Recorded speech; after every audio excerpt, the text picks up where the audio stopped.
Selamat pagi, Bapak, Ibu, Saudara sekalian yang kami kasih dalam Tuhan Yesus Kristus.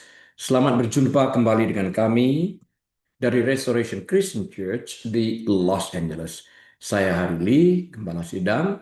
Hari ini hari Minggu tanggal 27 Juli tahun 2025. Hari ini saya akan membahas sebuah topik yang saya beri judul From Loss to Abundance. Dari buntung ke untung, kira-kira begitu bahasa Indonesianya. Yang akan saya ambil dari kitab Kejadian pasal yang ketiga, ayat yang keenam. Kita awali dengan doa. Tuhan, kami terima kasih kebaikan Kau di dalam kehidupan kami. Tuntun kami untuk mengerti rencanamu, tujuanmu di dalam kehidupan kami masing-masing. Berbicara kepada kami, singkapkan setiap rahasia firman yang masih terselubung. Mampukan kami mengerti sehingga kami boleh menjadi pelaku kebenaran firman-Mu yang saat kami aplikasikan memerdekakan kami. Kami menerima kebenaran firman-Mu dengan hati penuh dengan ucapan syukur dan terima kasih di dalam nama Tuhan Yesus. Haleluya. Amin.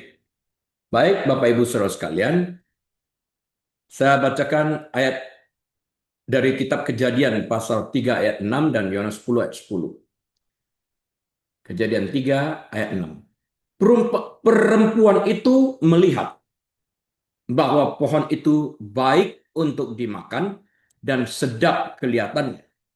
Lagi pula, pohon itu menarik hati karena memberi pengertian. Lalu ia mengambil dari buahnya dan dimakannya dan diberikannya juga kepada suaminya yang bersama-sama dengan dia. Dan suaminya pun memakannya. Yohanes 10 ayat yang 10. Pencuri datang hanya untuk mencuri dan membunuh dan membinasakan. Aku datang supaya mereka mempunyai hidup dan mempunyainya dalam segala kelimpahan. Baik Bapak Ibu Saudara sekalian, ada dua ayat yang akan kita pelajari di dalam hal ini. Yang akan saya mulai terlebih dahulu dengan sebuah ilustrasi. Ilustrasi ini tentang dua tukang kebun. Ilustrasi tentang dua tukang kebun. Nah, bayangkan ada dua tukang kebun. Keduanya mengurus perkebunan yang sama indahnya dan sama luasnya. Persis sama. Yang pertama, tukang kebun yang pertama ini maksudnya bernama Melis. Ia adalah seorang penyabotase, tukang sabot. Ia menyelinap masuk pada malam hari, didorong oleh keinginan jahat untuk menghancurkan segala-galanya. Jadi, ini yang mendorong dia, kenapa dia menyelinap masuk malam hari, yaitu untuk menghancurkan. Alat-alatnya sangat canggih. Sebotol racun untuk sumur kuno yang memberi kehidupan, sebilah pisau tajam untuk memotong akar pohon buah yang indah, dan sebuah obor untuk membakar hamparan bunga yang dibudidayakan dengan hati-hati, mengubah keindahan menjadi abu. Nah, pekerjaan Melis, tukang kebun yang pertama ini, dimulai sejak lama dengan bisikan tipu daya kepada pengurus pertama perkebunan. Ia meyakinkan mereka bahwa buah yang paling berharga dan terlarang sebenarnya adalah kunci menuju pengetahuan yang lebih tinggi. Ketika mereka menggigitnya, percaya bahwa mereka akan mendapatkan sesuatu. Mereka malah menelan racunnya. Bukan hanya buahnya yang tercemar. Hubungan mereka dengan pemilik perkebunan juga terputus. Sejak saat itu, pembusukan perlahan-lahan terjadi. Air sumur yang tadinya murni sekarang berubah menjadi pahit. Ada racun di dalamnya. Pohon-pohon menghasilkan duri dan onak. Dan udara menjadi berat dengan rasa kehilangan dan putus asa.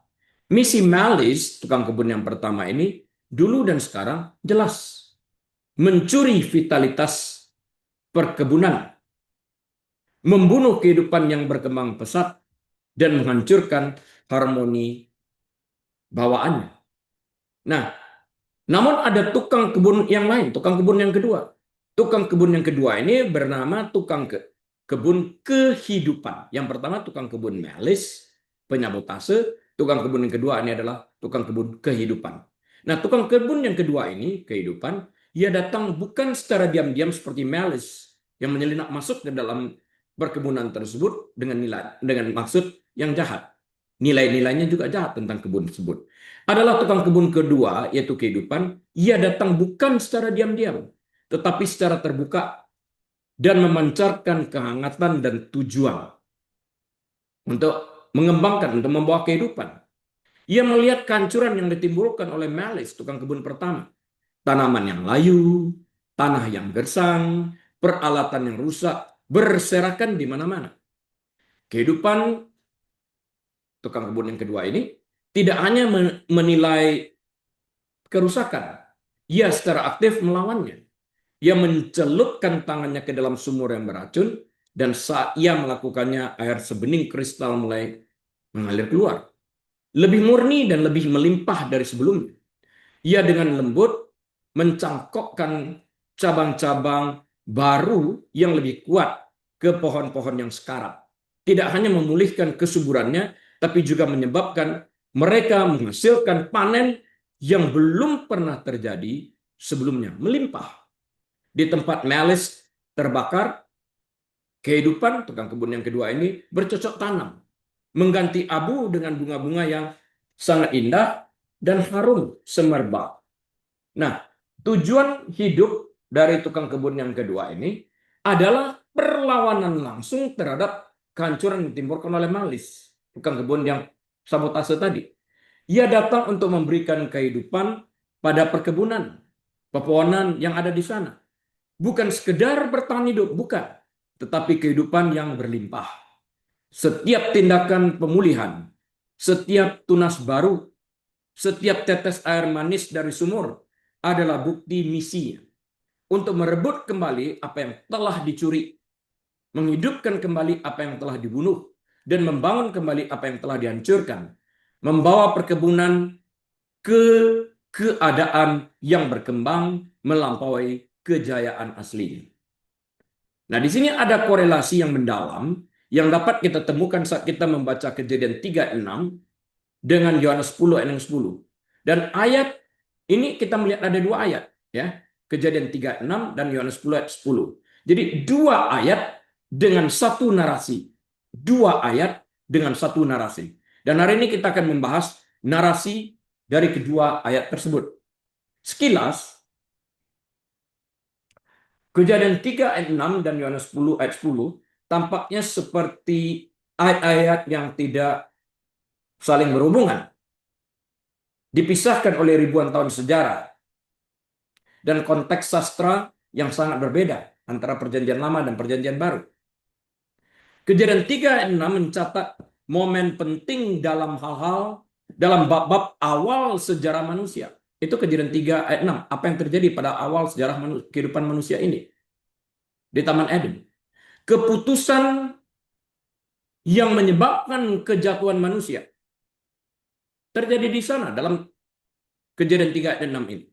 Yohanes 10 ayat 10 di sisi lain adalah pernyataan dari Yesus Kristus sendiri yang diucapkan ribuan tahun kemudian, yang menguraikan misinya dan membandingkannya dengan agenda destruktif dari musuh.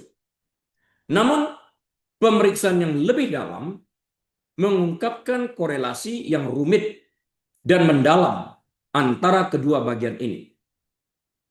Keduanya mewakili dua titik kritis dalam narasi Alkitab yang menyeluruh.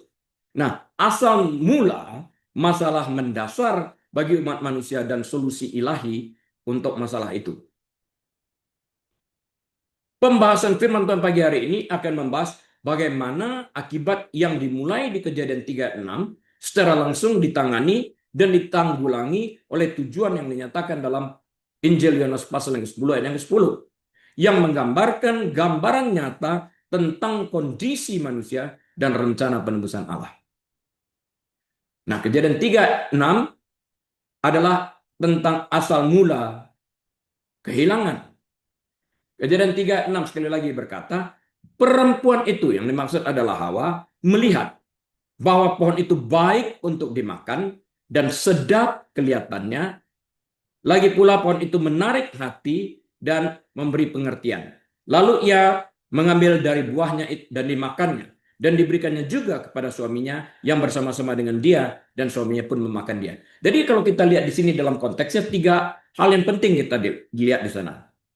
Baik untuk dimakan, sedap kelihatannya, menarik hati karena memberi pengertian. Tiga poin ini akan kita bahas juga. Ya. Ayat tunggal ini menggambarkan puncak godaan ular dan saat manusia memilih ketidaktaatan daripada ketaatan kepada Tuhan. Untuk memahami implikasinya yang mendalam, kita harus mempertimbangkan konteksnya. Kita lihat terlebih dahulu latar belakang. Kejadiannya di Taman Eden. Taman Eden, lingkungan yang sempurna yang dicirikan oleh persekutuan yang intim dengan Tuhan. Ada kelimpahan dan kehidupan di sana. Tuhan telah memberikan kekuasaan dan hanya satu larangan kepada manusia, yaitu tidak boleh memakan buah dari pohon pengetahuan tentang yang baik dan yang jahat, supaya mereka tidak mati. Niat Tuhan ini baik, tujuannya baik. Semua boleh dimakan kecuali satu ini. Kejadian 2 ayat 16-17. Dan kemudian latar belakang yang lainnya ini adalah adanya godaan muncul. Ular yang kemudian diidentifikasikan dalam kitab suci sebagai setan. Secara halus menantang firman dan karakter Tuhan. Menimbulkan keraguan dan menarik keinginan manusia. Untuk menjauhkan diri dari Tuhan. Itu tujuannya. Setan mengatakan bahwa Allah menahan sesuatu yang baik. Gaslighting. Setan bahkan menjanjikan bahwa memakan buah itu akan membuat mereka seperti Allah. Ya, seperti Allah. Itu yang dikatakan oleh setan di dalam hal ini. Ya. Akan membuat mereka seperti Allah.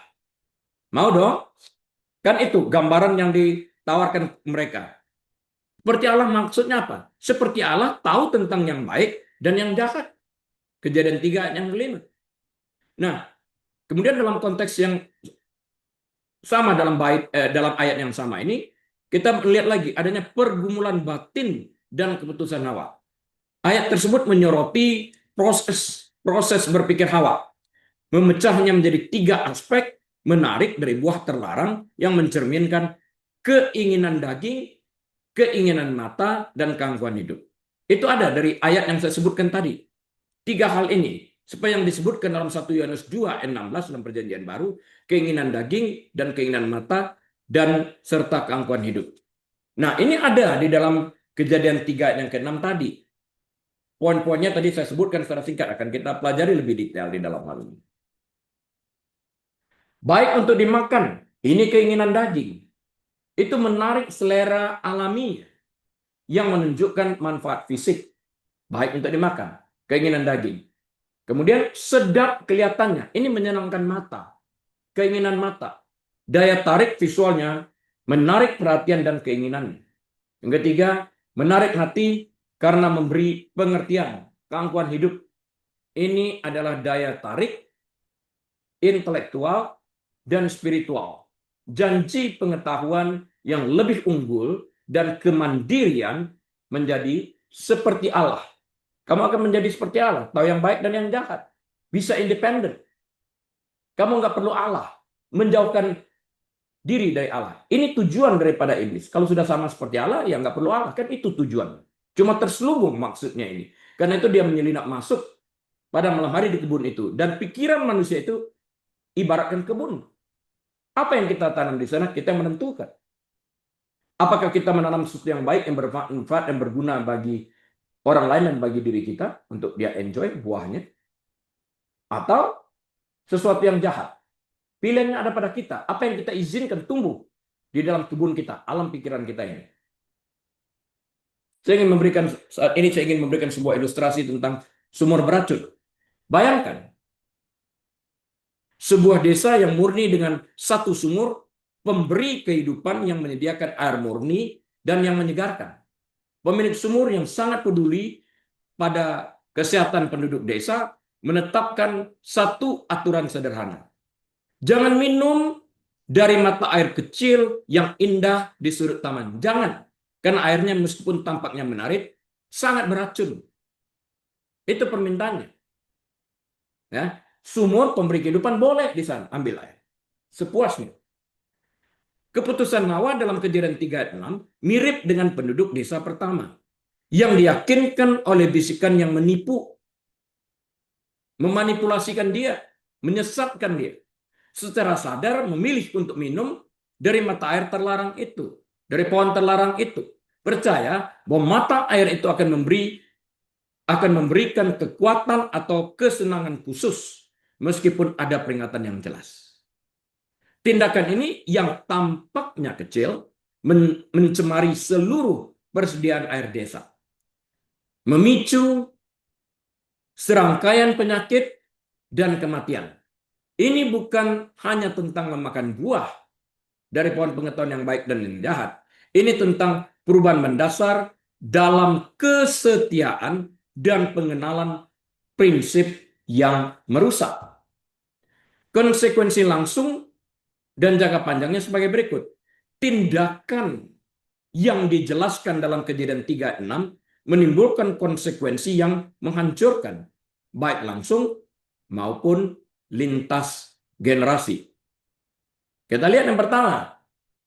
Efeknya itu adalah kematian dan keterpisahan rohani. Kematian yang diperingatkan Tuhan bukan hanya bersifat fisik. Itu pertama dan terutama bersifat rohani, kematian rohani. Allah tidak lagi hadir di sana dalam kehidupan manusia pertama ini karena dosa menghalangi Allah untuk bersekutu dengan manusia. Yesaya 59 yang kedua. Pemutusan persekutuan yang intim dan tanpa hambatan dengan Sang Pencipta. Itu terjadi, putusan hubungan ini. Siapa yang memutuskan ini? Dosa. Adam dan Hawa bersembunyi dari Tuhan akibat daripada dosa. Rasa bersalah dan malu. Mereka mengalami rasa malu, efek lainnya, dan mencoba menutupi diri mereka. Kejadian 3:7 sangat kontras dengan kepolosan mereka sebelumnya. Ya, ini efek-efek langsung kita lihat. Kematian, keperpisahan rohani, rasa bersalah dan malu, dan kemudian kutukan atas penciptaan. Ini juga efek samping yang langsung kita lihat.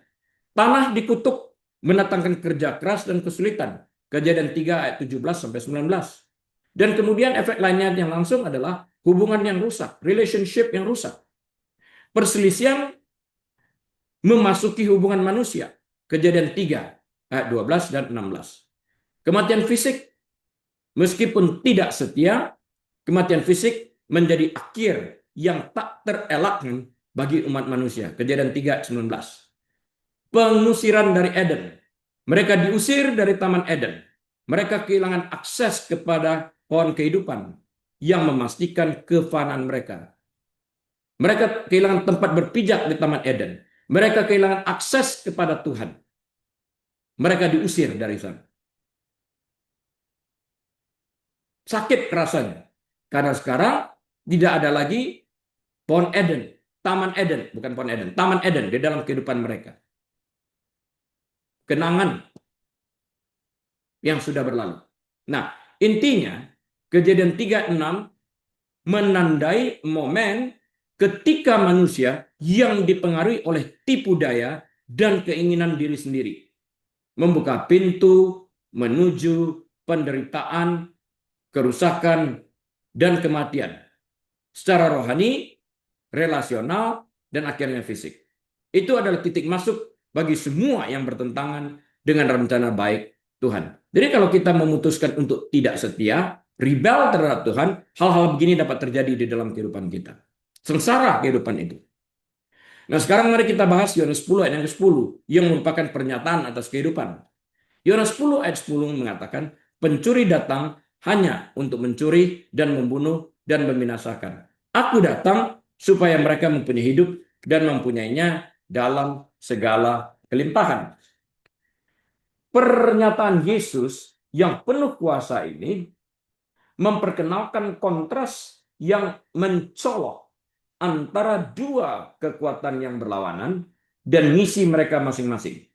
Ini adalah bagian dari wacana Yesus di mana ia mengidentifikasi dirinya sebagai gembala yang baik. Yang membedakan dirinya dari para pemimpin palsu dan yang terpenting membedakan dirinya dari pencuri yang jahat. Pencuri Nah, pencuri itu adalah agen kehancuran. Yesus mencirikan agenda pencuri dengan 3 kata kerja aktif. Mencuri, membunuh, membinasakan. Nah, mencuri ini menyiratkan mengambil sesuatu yang berharga milik orang lain. Dicuri. Ini tentang perampasan dan tentang kehilangan. Apa yang dicuri pencuri? Kedamaian, sukacita, kemurnian, ketulusan, tujuan, hubungan dengan Tuhan, dan akhirnya kehidupan itu sendiri. Itu dicuri. Yesus melimpahkan semuanya ini secara berlimpah. Sukacita, damai sejahtera, dan sebagainya. Nah, yang kedua, dari Yohanes 10 ayat 10 yang pertama mencuri, yang kedua membunuh. Ini berbicara tentang mengakhiri kehidupan, mendatangkan kehancuran dan keruntuhan. Ini mencakup tidak hanya kematian fisik, tetapi juga pembunuhan harapan, impian, dan vitalitas spiritual. Dibunuh, dimatikan, sehingga orang tidak memiliki pengharapan lagi. Depresi, ya, meruntuhkan masa depan orang, mimpi gagal. Poin yang ketiga itu pencuri datang untuk mencuri, membunuh, dan yang terakhir membinasakan.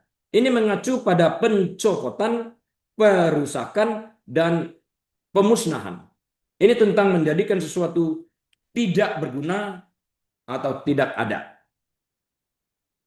Ya, meninggalkan kehancuran.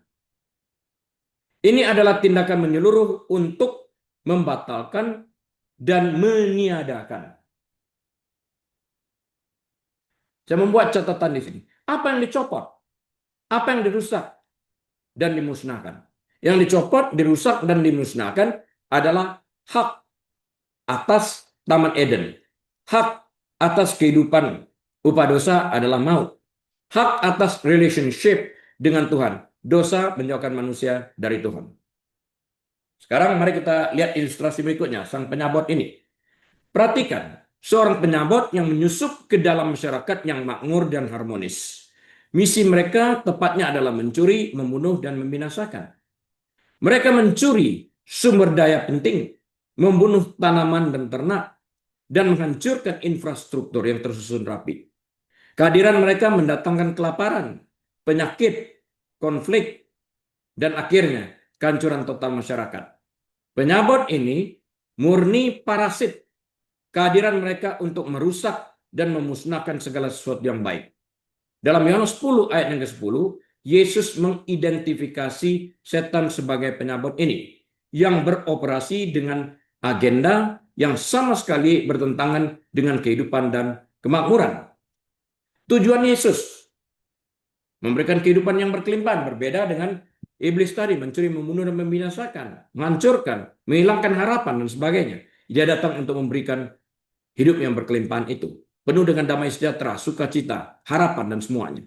Nah, bertentangan langsung dengan misi pencuri, Yesus menyatakan tujuannya sendiri. Aku datang supaya mereka mempunyai hidup dan mempunyainya dalam segala kelimpahan. Hidup, itu poin yang pertama. Ini merujuk pada kehidupan rohani, hubungan yang dipulihkan dengan Tuhan, dan kehidupan kekal, lahir baru.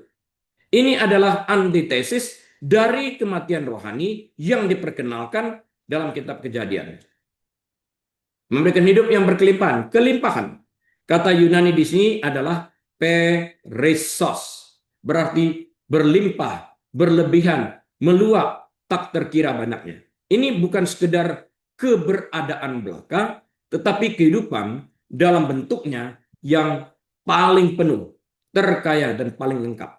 Yang dicirikan oleh kegembiraan, kedamaian, tujuan, makna, dan perkembangan. Ini menyiratkan pemulihan melampaui keadaan semula atau setidaknya potensi untuk itu. Nah, ilustrasi selanjutnya seperti ini.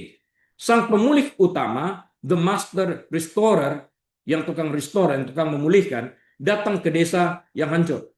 Beliat, yang dihancurkan oleh penyabot tase. Tukang kebun yang pertama, malis.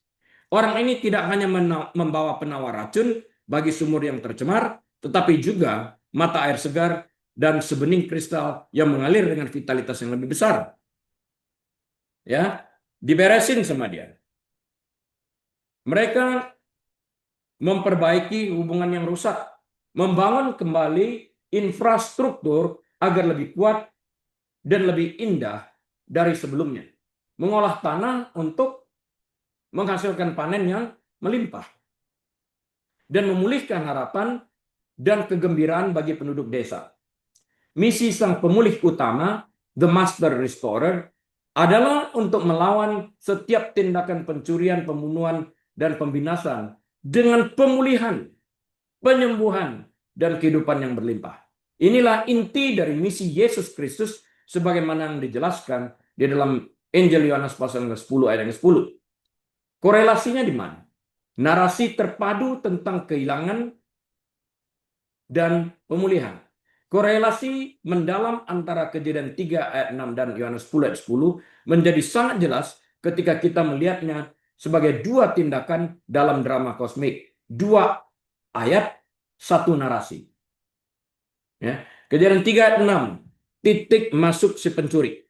Pencuri yaitu setan tidak secara fisik mencuri buah dalam Kejadian 3 ayat 6. Sebaliknya ia secara halus memanipulasi keinginan dan pikiran Hawa, mencuri kepercayaannya kepada Tuhan, kepolosannya dan kepatuhannya. Melalui tindakan penipuan ini dan pilihan manusia berikutnya, ia memperoleh pijakan dan memulai pekerjaannya untuk membunuh kehidupan rohani manusia dan menghancurkan keharmonisan Eden yang sempurna dan hubungan manusia dengan Tuhan yang murni. Melalui dosa, sudah barang tentu.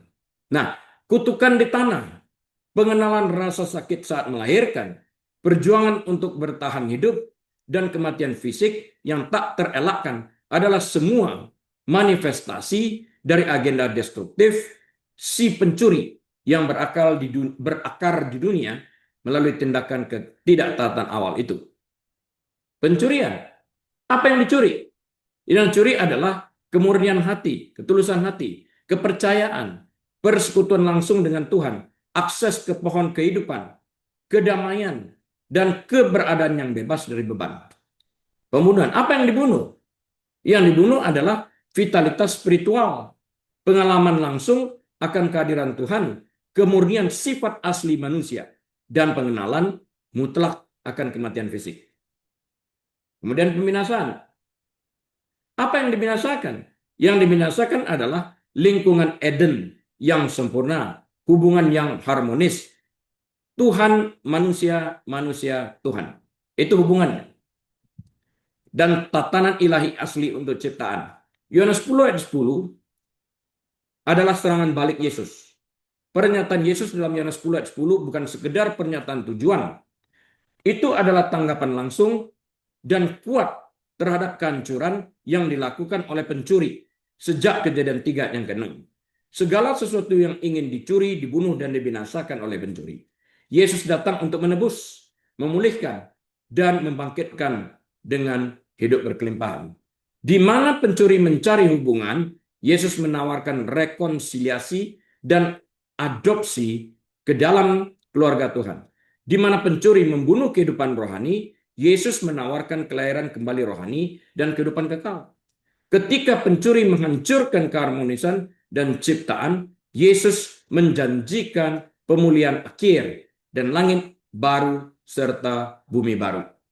New heaven, ya, langit baru.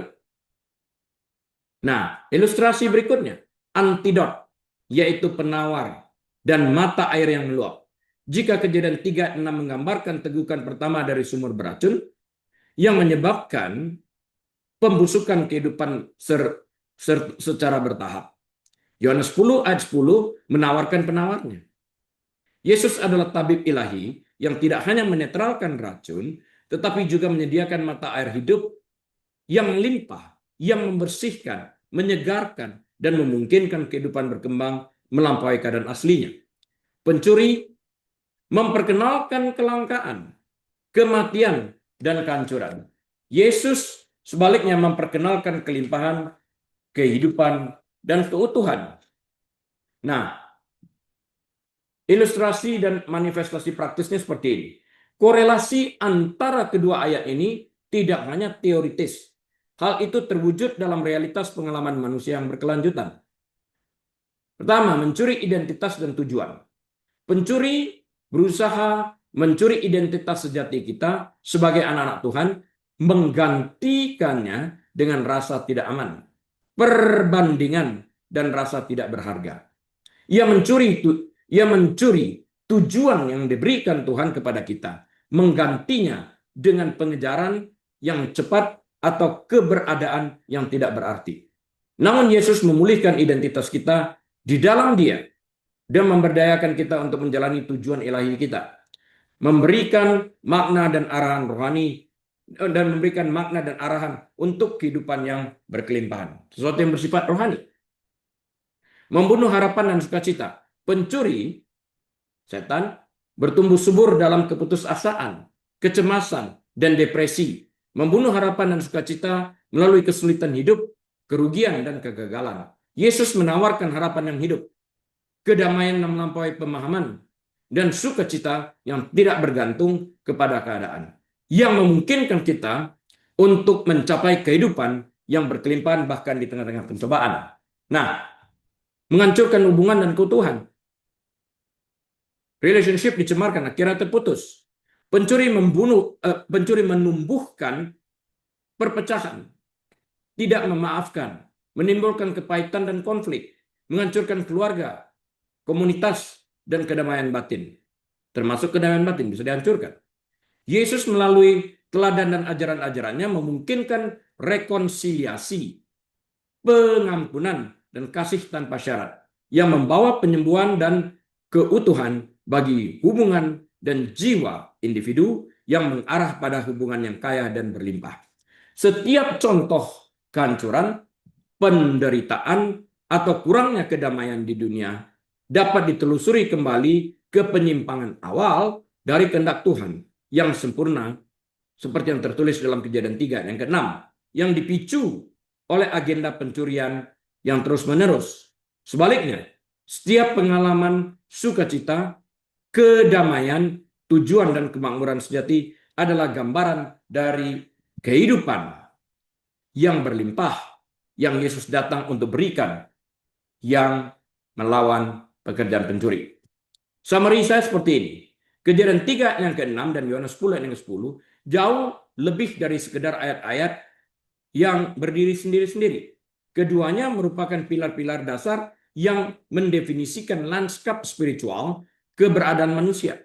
Kejadian 3 yang ke-6 menyingkapkan titik masuk dosa yang tragis dan agenda destruktif musuh ke dunia, yang menunjukkan bagaimana pilihan manusia dapat mengakibatkan kehilangan dan perpisahan yang mendalam.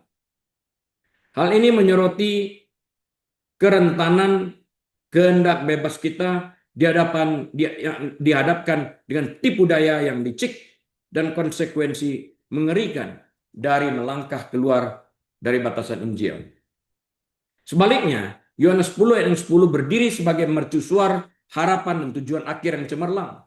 Hal ini tidak hanya menyingkapkan niat jahat dari pencuri untuk mencuri, membunuh, dan membinasakan segala sesuatu yang baik dan memberi kehidupan. Tetapi yang lebih penting, hal ini mengagungkan misi penebusan Yesus Kristus, Sang Juru Selamat. Dia datang bukan hanya untuk meringankan kerusakan, tetapi untuk menyediakan kehidupan yang benar-benar berlimpah, yang dipengaruhi dengan vitalitas spiritual, kedamaian, dan tujuan yang secara langsung melawan setiap aspek dari pekerjaan destruktif musuh.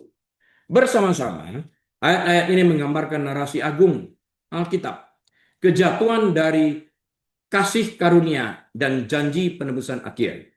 Ayat-ayat ini berfungsi sebagai pengingat yang kuat tentang pertempuran rohani yang sedang berlangsung dan kebenaran yang mendalam bahwa sementara manusia memilih jalan mengundang kehancuran, Tuhan melalui Kristus Yesus menawarkan pemulihan yang tak terdandingi dan undangan untuk hidup dalam dimensi yang paling penuh dan paling mulia. Oleh karena itu, Korelasi antara kedua bagian ini berbicara tentang inti dari kisah manusia dan kasih Tuhan yang tak tergoyahkan, yang memberikan jawaban akhir untuk kebutuhan manusia yang terdalam. Amin. Mari kita tutup dalam doa. Bapa, kami terima kasih hamba-Mu sudah selesai berbicara. Biar terus Engkau beracara, Tuhan Yesus, memberi penjelasan kepada pribadi lepas pribadi. Jemaat yang dikasihi Tuhan, mari kita buka pintu hati kita selebar-lebarnya. Angkat kedua tangan, terimalah berkat Tuhan. Tuhan memberkati engkau dan melindungi engkau. Tuhan menyinari engkau dengan wajahnya dan memberi engkau kasih karunia. Tuhan menghadapkan wajahnya kepadamu dan memberi engkau damai sejahtera. Tuhan membuat engkau menjadi kepala, bukan ekor. Naik, tidak pernah turun. Diberkati saat engkau masuk, diberkati saat engkau keluar, diberkati bakulmu, diberkati tempat adonanmu. Sesungguhnya engkau akan memberi pinjaman kepada banyak bangsa, sementara engkau tidak pernah meminjam. Sekalipun bersatu musuh menyerangmu, bertujuh jalan mereka akan lari di hadapanmu, karena tangan Tuhan yang melindungi menyertai engkau dahsyat adanya. Biarlah kita boleh membuka lembaran waktu kita ini dengan hati penuh dengan ucapan syukur dan terima kasih, dengan hikmat dan marifat dari Allah Bapa, damai sejahtera dari Tuhan Yesus, dalam persekutuan yang manis dan erat bersama dengan Tuhan Allah Kudus, saat ini sampai selama-lamanya. Yesus Tuhan datang kali kedua yang menyebut kita semua yang percaya kepadanya. Haleluya. Amin. Baik, Bapak, Ibu, Saudara sekalian, sampai jumpa pada kesempatan lain. Saya Reli mohon diri. Shalom.